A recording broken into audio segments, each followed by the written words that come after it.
audio jungle.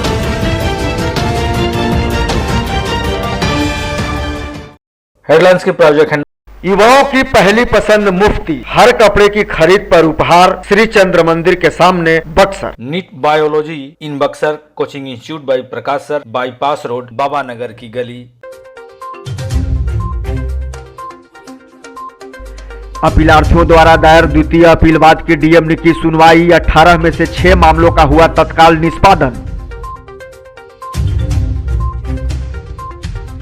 शराबबंदी को सफल बनाने को लेकर सरकार के बाद अब जिला प्रशासन भी सख्त तेवर में। आगामी 21 नवंबर को डीएम की अगुवाई में होगी अधिकारियों के साथ समीक्षात्मक बैठक।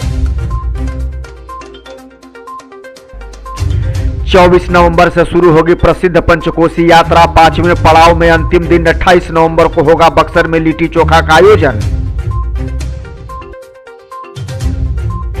इटाढ़ी प्रखंड के गेरुआ बांध में विशाल भंडारे के साथ हुई लक्ष्मी नारायण महायज्ञ की पूर्णाहुति। श्रद्धालुओं ने किया पूज्य संत श्री जी और स्वामी जी महाराज के कथा वाचन का रसपान।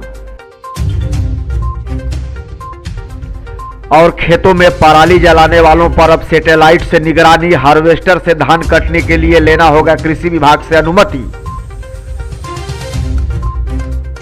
खबरें विस्तार से के प्रायोजक हैं आरके ज्वेलर्स, आकर्षक आभूषणों के विश्वसनीय विक्रेता यमुना चौक। कामधेनु नेक, नए जमाने की मजबूत सरिया। जिंदल पैंथर सीमेंट एवं सरिया के मुख्य विक्रेता गंगा सागर बिल्डिंग मटेरियल, गोलंबर बक्सर एवं सिमरी।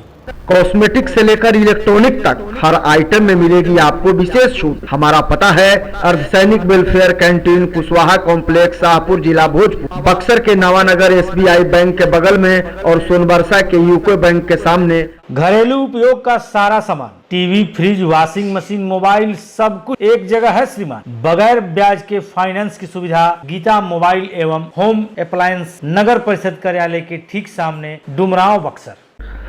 बक्सर डीएम अमन समीर के द्वारा बिहार लोक शिकायत निवारण अधिकार अधिनियम 2015 के तहत विभिन्न अपीलार्थियों द्वारा दायर द्वितीय अपीलवाद की सुनवाई कार्यालय कक्ष में की गई। इस दौरान कुल 18 मामलों की सुनवाई कार्यालय कक्ष में वीडियो कॉन्फ्रेंसिंग से जुड़े पदाधिकारियों के साथ हुई।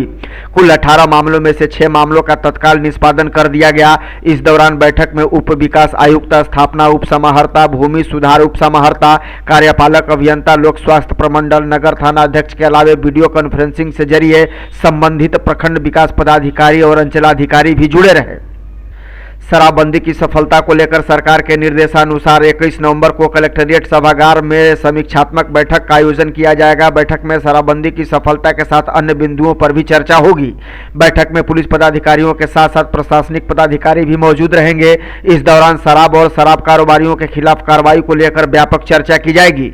जिलाधिकारी अमन समीर की अगुवाई में शराबबंदी को लेकर मुख्यमंत्री की महासमीक्षा बैठक के बाद जिले में भी शराबबंदी की समीक्षा की जाएगी। इस दौरान सभी थाना क्षेत्रों में शराब कारोबार से लेकर शराबियों के खिलाफ कार्रवाई को लेकर व्यापक रणनीति बनाई जाएगी। वहीं पुलिस पदाधिकारियों के साथ साथ प्रशासनिक अधिकारियों को भी जिम्मेवारी सौंपी जाएगी। शराब की समीक्षात्मक बैठक को लेकर आवश्यक तैयारियां भी शुरू कर दी गई हैं। बक्सर में आयोजित होने वाली मशहूर पंचकोसी परिक्रमा 24 नवंबर से शुरू होगी। समिति के सदस्यों ने इस संदर्भ में समिति के अध्यक्ष और अच्युत प्रपन्नाचार्य की अगुवाई में बैठक की, जिसमें बताया गया कि इस बार पंचकोसी यात्रा को खास बनाया जाएगा। समिति के सदस्यों ने बताया कि इस वर्ष लिट्टी चोखा का आयोजन आगामी 28 नवंबर को बक्सर में होना है। पंचकोसी यात्रा का पहला पड़ाव हिरौली से प्रारंभ होगा, जबकि दूसरा नदांव, तीसरा भभुअर, चौथा दिन नुआंव एवं 5वें दिन महर्षि विश्वामित्र के आश्रम बक्सर में आकर लिट्टी चोखा के साथ संपन्न होगा। गौरतलब है कि पंचकोसी यात्रा के अंतिम दिन लिट्टी चोखा का आयोजन होता है। ऐसी मान्यता है कि भगवान श्री राम ने अंतिम दिन यहाँ लिट्टी चोखा खाया था, जिसे प्रसाद के रूप में ग्रहण करने की मान्यता है। इस दिन देश विदेश और अन्य राज्यों के अलावे कई जिलों से श्रद्धालु बक्सर पहुंचते हैं और गंगा में पुण्य स्नान करने के बाद पूजा पाठ, दान पुण्य करने के बाद लिट्टी चोखा प्रसाद के रूप में ग्रहण करते हैं। धर्म हमारे जीवन का सांस और प्राण है। धर्म ही पशु एवं मनुष्य को एक दूसरे से अलग करता है। यह धर्मी मनुष्य पशु के समान है। दरअसल उक्त बातें लक्ष्मी नारायण महायज्ञ के दौरान इटाढ़ी प्रखंड के गेरुआ बांध गांव में पूर्णाहुति के अवसर पर कथा प्रवचन करते हुए पूज्य श्री जी और स्वामी जी महाराज ने कही। उन्होंने कहा कि गेरुआ वस्त्र धारण करने अथवा उच्च कोटि का वस्त्र पहन लेने से कोई व्यक्ति मनुष्य धर्मात्मा या महात्मा नहीं हो जाता। अपने पूरे जीवन में सत्य का ज्ञान की खोज करना और युक्ति से सिद्ध ज्ञान व कर्मों का आचरण करना ही मनुष्य मनुष्य का सच्चा धर्म है। स्वामी जी महाराज ने धर्म के 10 आचरण बताए। जीयर स्वामी जी महाराज के प्रवचन सुनने के लिए गेरुआ बांध गांव महायज्ञ स्थल पर हजारों की संख्या में श्रद्धालु उपस्थित होकर उनके ज्ञान रूपी कथा का रसपान किया। इटाढ़ी प्रखंड के गेरुआ बांध गांव में पिछले 7 दिनों से चल रहे लक्ष्मी नारायण महायज्ञ की पूर्णाहुति गुरुवार को विशाल भंडारे के साथ संपन्न हुआ। महायज्ञ की पूर्णाहुति के अवसर पर ख्याति प्राप्त संत श्री जीयर स्वामी जी महाराज के कथा प्रवचन को हजारों की संख्या में जुटे श्रद्धालुओं ने सुनकर खुद को निहाल किया। स्वामी जी महाराज के प्रवचन के बाद विधिवत महायज्ञ की पूर्णाहुति पर विशाल भंडारे का आयोजन किया गया, जिसमें मौजूद श्रद्धालुओं के बीच प्रसाद का वितरण किया गया। भारी संख्या में श्रद्धालु नर नारियों ने महायज्ञ के भंडारा का प्रसाद ग्रहण कर भगवत भक्ति में लीन होकर भगवान का जयकारा लगाते हुए महायज्ञ स्थल से खुद को विदा किया। NH 84 के निर्माण में बाधक सारिमपुर से गोलंबर तक का अतिक्रमण हटाया जाएगा। इस बाबत मिली जानकारी के मुताबिक अतिक्रमण हटाने का काम 21 नवंबर को किया जाएगा। इसका जायजा लेने के लिए गुरुवार को सदर SDO धीरेन्द्र कुमार मिश्रा, SDPO गोरखराम एवं अंचलाधिकारी समेत प्रशासनिक महकमे के अधिकारियों ने मौके का मुआयना किया। साथ ही गोलंबर से लेकर सारिमपुर तक सड़क किनारे अवैध अतिक्रमण जमाए लोगों को स्वयं हट जाने का भी निर्देश दिया गया।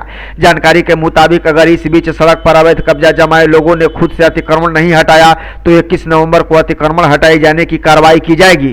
गौरतलब है कि इससे पहले DM अमन समीर ने सारिमपुर से लेकर गोलंबर तक निरीक्षण किया था और इस संबंध में कई दिशा निर्देश जारी किए थे।